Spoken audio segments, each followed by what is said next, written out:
I'm currently sitting out the front of my gym, Evolution, which is in Wangara. I'm not sure what we'll be working on. I hope it's front headlock system.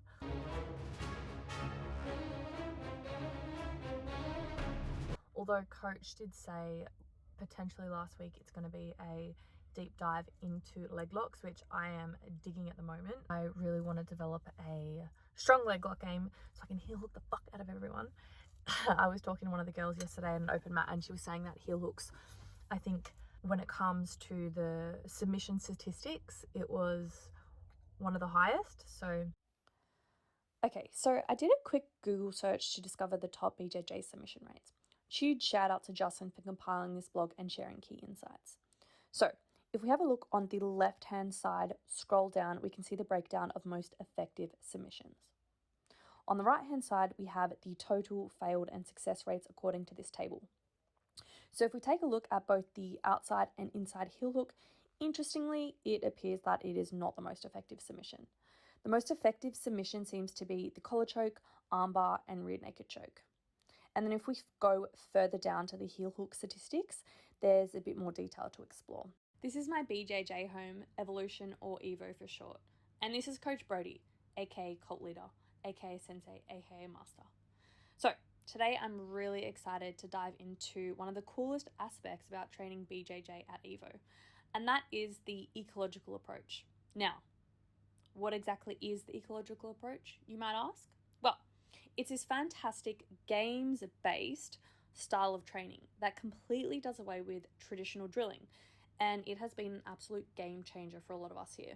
I've asked Brody to provide an in-depth explanation of the ecological approach and its relevance to jiu-jitsu. So this is what he has to say about it. Ecological approach is basically it's a different theory of how to teach movement skills, basically. So in the context of jiu-jitsu, you would contrast it with the traditional approach, which is very prescriptive. You teach people technique in like a step-by-step fashion without any resistance. Whereas in the ecological approach or the constraints-led approach, the way that we would teach is like you put people in a kind of game situation. That's a situation you would get in a normal jiu-jitsu role, and you give each of the players in the game a particular task that they're trying to achieve, and maybe some key points about like what they should be trying to do or key concepts or how to control the position. But then ultimately you just let them play and you let them explore, and you don't tell them specifically like how to achieve their goal. So it's much more open-ended, more exploratory, and more fun. So normally in the beginning of class, Brody will take us through some takedown and wrestling games, but they're reverse engineered. So we'll kick off the basics, engaging in live hand fighting games, and these rounds will normally last about 3 minutes. But as we progress through the rounds, we take it up a notch. Starting with hand fighting in one round, then we'll escalate to a combo of hand fighting and arm drags in the next. Then the rounds will unfold with additional layers, so hand fighting, arm drags, body locks, and more. You can see I start to pick up the pace, and by the end of it, I'm actually going for a takedown. It's like a playful journey through the art of takedowns, each round building on the last. It's a perfect warm-up that aligns with the ecological approach theme. So following the same principles that we just went through, Brody's going to coach us through today's class, which was inside guard passing. He normally gives really clear instructions and outlines who is doing what and what that person's goal is. For example, someone is typically offensive and someone is normally defensive. So in the first game that we kick off, it's all about holding the position. I'm just trying to keep my opponent in check, and I'm just trying to maintain this position whilst my opponent is trying to either sweep me or get some sort of guard retention. I'm not aiming to fully pass. So in this example, he's the attacker and then now I'm the defender. So I'm just trying to get him off of me and he's just trying to maintain his position. But after a few rounds of doing these back and forth games, we'll typically tie it all together. So in this video, you can see that Adam isn't going all out to try and pass my guard. He's aiming for positions like a knee cut pass, maybe a knee on belly, or headquarters. He's not trying to fully pass my guard yet, but typically the end game will be a full guard pass.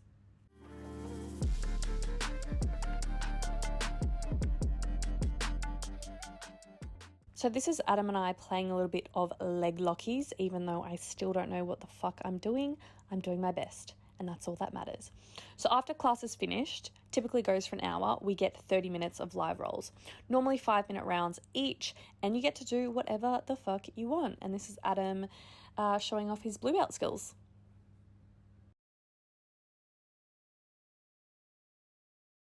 I just wanted to quickly talk about the overarching theme for myself this week, and that is you have to be okay with sucking at this sport. I have been training for about 12 months now, and during those 12 months I have definitely been very shit at this sport. I wouldn't say this sport comes natural to me. I have to try quite hard to really achieve whatever it is I'm trying to achieve. I have to write notes, I'm studying videos, I'm going, I'm asking the right questions. I'm just feeling like this is a week of me sucking. So that's okay. And a lot of people in the jiu-jitsu community talk about this. You have to be okay with sucking. This is quite a humbling sport, right? You have a lot of people who can easily submit you, and being a small female, I am quite easily submitted during class, during rolls, because a lot of the time I'm rolling with men. So if you're a galley and you train in Perth, hit me up. I would definitely love to get some rolls in. So typically on the weekends is when I will try to find some women to get some rolls in with, just because I want to actively compete this year. So if I want to compete, I need to simulate what it's going to be like with my competitors, and I can also turn up the pace with women. So being okay with sucking and being humbled on a daily basis is something that you will definitely be subjected to if you choose to partake in the sport of jiu-jitsu. And I love it. I absolutely love it. Since starting this sport, I have gained so much mentally, spiritually, emotionally, just in life in general. Like, the friendships I have gotten from this sport have been fantastic. Thank you so much for watching my video today. I really appreciate it. And if you have any ideas or anything that you want me to kind of talk about or elaborate on with my experience as being a white belt in jiu-jitsu, please do let me know. Reach out. I'm all for it. I'm happy to collab. And if you have any questions around the ecological approach, I would definitely recommend reaching out to Brody. He is a subject matter expert around that world. I believe it is quite nuanced, and I'm really enjoying the training, and I've noticed a significant difference before and after doing it. I was not doing ecological for approximately 6 months, and then I went to ecological training, and I have noticed a huge difference in my training. So people learn in different ways, but yeah, it's a pretty cool approach. I'm quite open-minded to learning new things and in different ways. But yeah.